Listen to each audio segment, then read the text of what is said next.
दुर्गा पूजा का पर्व पश्चिम बंगाल ही नहीं बल्कि पूरे भारत में बड़ी ही धूमधाम से मनाया जाता है। वैसे तो ये पूरे 9 दिनों तक चलने वाला पर्व है, लेकिन पश्चिम बंगाल में इसे मुख्य रूप से 6 दिनों तक मनाया जाता है। 6 दिवसीय ये त्योहार नवरात्र के 5वें दिन से शुरू होता है और विजयादशमी तक चलता है। इस दौरान भव्य पंडालों में माँ दुर्गा की विशाल मूर्तियों को स्थापित किया जाता है और विजयादशमी के दिन इसे विसर्जित कर दिया जाता है। लेकिन क्या आपने कभी सोचा है कि दुर्गा पूजा में जो दुर्गा माता की मूर्ति स्थापित की जाती है उसका निर्माण खास तरह की मिट्टी से किया जाता है? जी हाँ, इसमें माँ दुर्गा की मूर्ति में खास किस्म की मिट्टी शामिल की जाती है। माँ दुर्गा की प्रतिमा बनाने के लिए कहीं 5 तो कहीं 10 तरह की मिट्टी ली जाती है।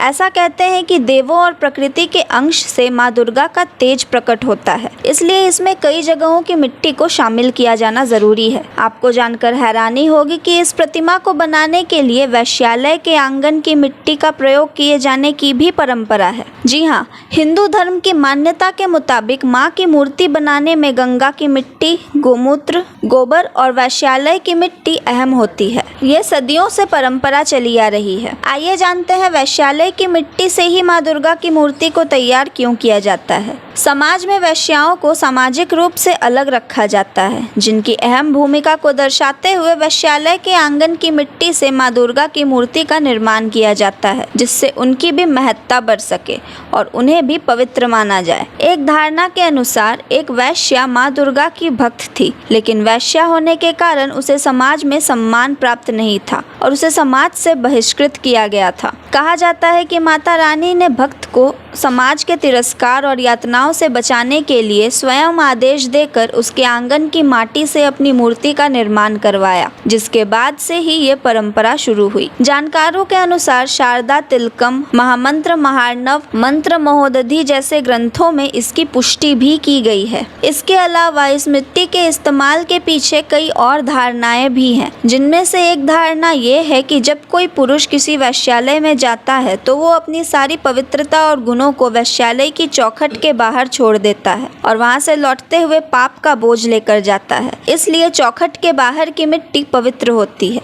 जबकि एक और मान्यता ये है कि पुरुषों के लोभ और वासना की वजह से ही वेश्यालयों की शुरुआत हुई।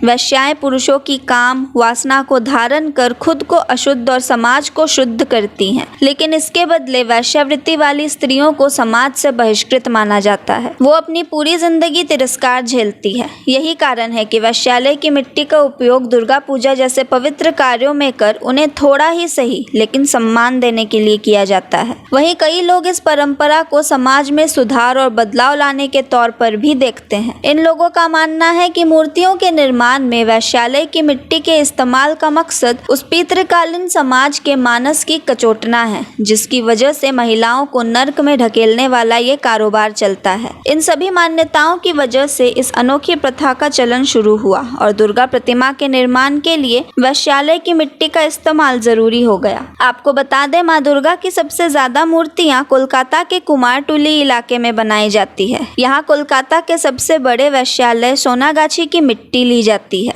इसके अलावा इसमें गंगा घाट से ली गई मिट्टी का भी प्रयोग होता है। देवी की मूर्ति बनाने वाले कारीगर देश भर से यहाँ मिट्टी लेने आते हैं। मूर्ति बनने के बाद इन्हें बड़े बड़े पंडालों में स्थापित किया जाता है और पंचमी तिथि से इसकी पूजा पाठ शुरू हो जाती है। ऐसी मान्यता है कि मंदिर का पुजारी या मूर्तिकार वेश्यालय के बाहर जाकर वेश्याओं से उनके आंगन की मिट्टी भीख में मांगता है। मिट्टी के बिना मूर्ति निर्माण अधूरा है, इसलिए मूर्तिकार तब तक मिट्टी को भीख स्वरूप मांगता है जब तक उसे मिट्टी मिल न जाए। अगर वेश्या मिट्टी देने से मना भी कर देती है तो भी वह उनसे इसकी भीख मांगता रहता है। प्राचीन काल में इस प्रथा का हिस्सा केवल मंदिर का पुजारी ही होता था, लेकिन जैसे जैसे समय बदला पुजारी के अलावा मूर्तिकार भी वेश्यालय से मिट्टी लाने लगे और ये प्रथा अभी भी जारी है। तो कैसी लगी ये जानकारी आपको? कमेंट्स में बताएं और जुड़े रहे धर्म संवाद के साथ। मैं थी तो मिश्री, धन्यवाद।